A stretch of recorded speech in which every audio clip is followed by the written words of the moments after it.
The trademark of a delicious bowl of Thai chicken soup comes from striking the perfect balance in the broth. Hot, sour, salty, and sweet. By combining a few intensely flavored Thai ingredients, we're able to achieve a creamy soup full of chicken and mushrooms that comes together in a flash. By the way, this is a lesson from ATK Classes on the America's Test Kitchen app.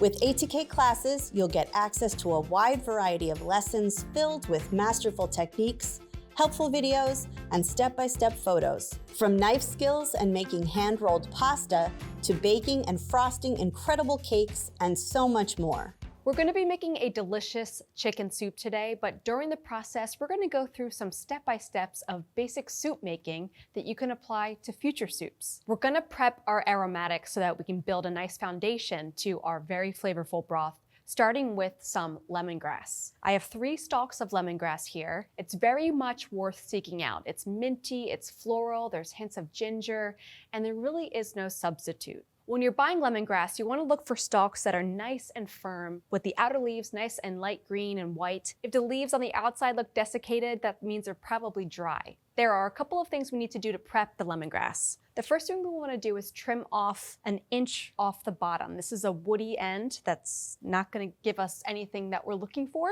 So very easy to do with your chef's knife. I'm running my knife into the lemongrass and then pressing down with my hand to make sure it goes right through. You can actually feel that woody stem. The essential oils that we're going to gather from the lemongrass itself really comes from the center. So we're looking for about 5 inches of the stalks. We can trim off the other ends as well. And you can still use this for steeping into teas or things like that. You don't have to necessarily throw this away because it smells so delicious, but we're going to rely on the meat of the lemongrass as our aromatic. The next thing we want to do is peel off a few of the outer layers. It kind of feels like when you're shucking corn in a way, and you'll feel that it's a little bit softer and more tender on the inside than the outside. All right, so we've peeled off a few of the layers, and now what we want to do is have them lengthwise and then slice them thin. And by cutting through the lemongrass like this, we're releasing those really pungent, really beautiful essential oils that are in the lemongrass, and it's going to perfume the broth in such a lovely way. Lemongrass is prepped, and now we can prep our shallots. Shallots are a great aromatic to use in any broth because they really strike a nice balance between onion and garlic, and we just love the flavor of them. Now, this recipe calls for 3 large shallots, but as you can see, mine aren't very large, so I'm gonna use 4 today. What we wanna do is chop the shallots coarse. Whenever you're chopping something that can roll across your cutting board, it's a great idea to cut it in half so you have a nice flat surface. And this is a great opportunity to practice your knife skills because we're gonna be straining this broth later on, so your knife cuts don't have to be perfect. Shallots are chopped. And last but not least, we're gonna be chopping some cilantro. I have 8 sprigs of cilantro. We're gonna utilize both the stems and the leaves for our broth. So again, you just got a rough chop. This is a great thing. Sometimes when you're taking home fresh herbs, you end up throwing away the stems. This is a great way to utilize your stems, creating a nice flavorful broth with them. You could use parsley stems. Our vegetables are all prepped, so now I'm going to add 1 teaspoon of vegetable oil to my large saucepan. And we're gonna heat this over medium heat until it's shimmering. Our oil is shimmering, so we can add our vegetables. Get our lemongrass, our shallots, cilantro, all in the pot. And we're also going to add 1 tablespoon of fish sauce. This is a delicious, delicious Thai ingredient that's super pungent, tons of flavor in such a little amount. So we're just gonna cook this over medium heat for 2 to 5 minutes. We want the vegetables to soften. We're not looking for much browning. But what's happening here is that we're blooming all those flavors in that vegetable oil, which is gonna give us a great head start for building a super complex, flavorful broth. Our aromatics are nicely softened, so now we're ready to add some chicken broth. I have 4 cups of chicken broth. And we're also going to add 1 can of coconut milk. Whenever you're using coconut milk, it's always a good idea to give it a good shake before you pour it into your soup because the fat can separate from the liquid. So now we're gonna turn the heat up to high, and we want this broth to come to a simmer. And once it does, I'm gonna drop the heat to low, cover it with my lid, and then let it simmer for about 10 minutes until all those flavors can really infuse. It's been 10 minutes and immediately I am wafted with delicious flavors. You can smell the coconut, you can smell the fish sauce, the aromatics. What we've achieved here is a very flavorful broth and I'm so excited. However, we want to have a nice smooth broth for our soup. So what I want to do is strain it. So we'll cut the heat and carefully pour our broth. I have the strainer sitting over a liquid measuring cup because we're going to return the broth back to the saucepan and it'll be easier to pour. So if you have one, highly recommend. Just to make sure that we get every ounce of flavor out of our aromatics, I'm going to take my spatula and press them to extract everything that they have left to offer. Now at this point, I'm going to discard our solids, then I'll rinse out our saucepan and return the broth back to the saucepan. From there, we'll continue on with our soup.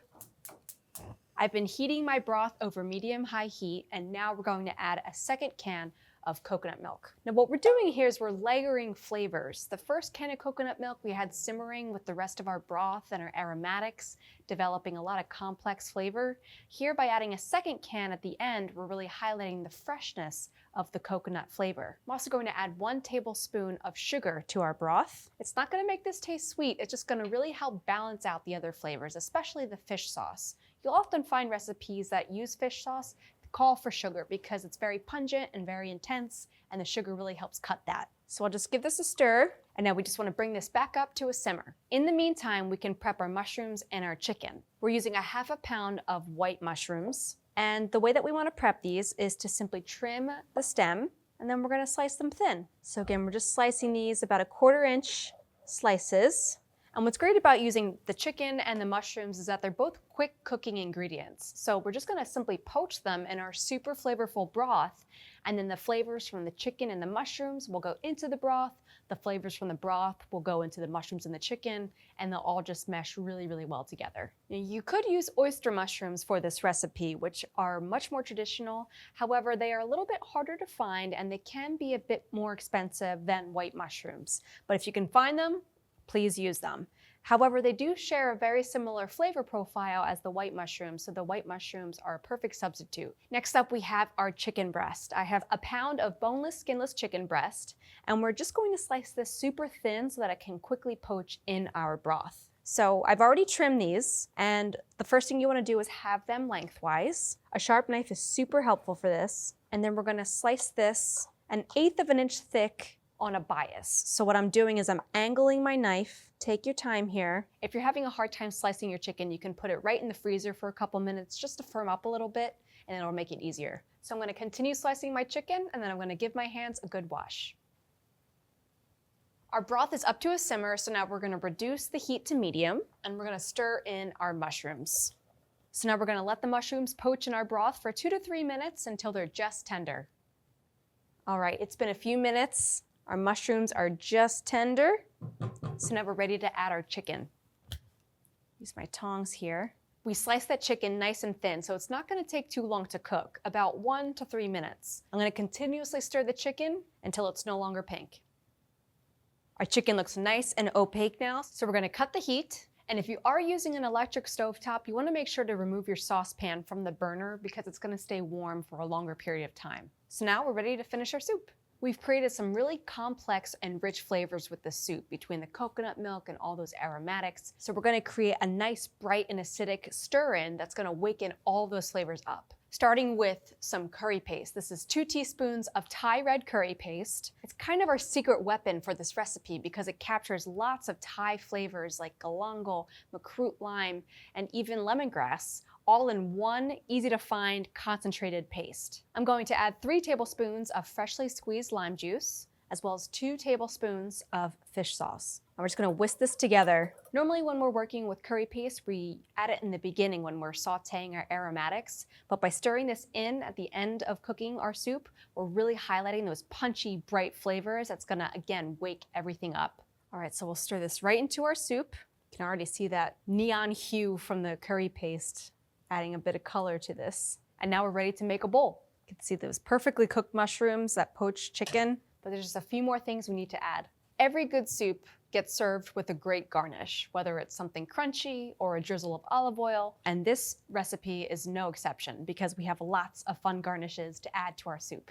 We have some cilantro, some fresh cilantro leaves. Again, we use that right in our broth, so it's a lovely reminder of the flavors that we began with. I have some thinly sliced serrano chilies. You could use jalapenos. You could even use Thai red chilies if you can find them. I also have some scallions. This add a nice pleasant crunch. Again, that little onion flavor to them just pairs really well. And last but not least, a drizzle of fresh lime juice. A little bit of cilantro, a little chicken, maybe a serrano. Let's see what happens.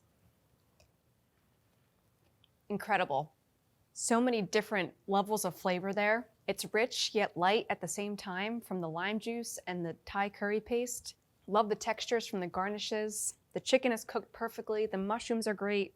Very much worth the effort. While many of the flavors in this dish are distinctly Thai, the principles for making a successful soup are universal. It all starts with a complex broth infused with flavorful ingredients. Gently poaching the meat and mushrooms in the broth adds even more flavor to the base. Adding a hit of acid or intense flavor at the end of cooking awakens the flavor of the soup.